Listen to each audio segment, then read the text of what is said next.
ما توقع داشتیم وقتی که بحث شهادت رهبرمان رخ داد আমরা আশা করেছিলাম আমাদের সর্বোচ্চ নেতার শাহাদাতের পর অন্যান্য মুসলিম দেশগুলোর মতো বাংলাদেশের সরকার আমাদের সাথে যোগাযোগ করবে, ফোনে কিংবা বিভিন্নভাবে শোক প্রকাশ করবে।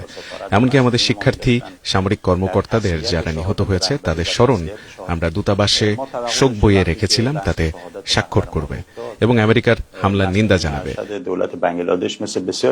কিন্তু শুধু বাংলাদেশের জামায়াতের আমির আমাকে ফোন করেছে এবং হামলার নিন্দা জানিয়েছে, আমাদের সহানুভূতি জানিয়েছেন এবং এর বাইরে কেউ আমাদের সাথে যোগাযোগ করেনি। বন্ধু রাষ্ট্র হিসেবে বাংলাদেশের কাছে আমরা এটা প্রত্যাশা করি।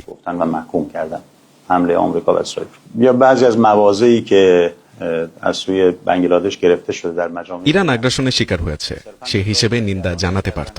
আমেরিকাতেই তাদের জনগণ এই ঘটনার নিন্দা করছে।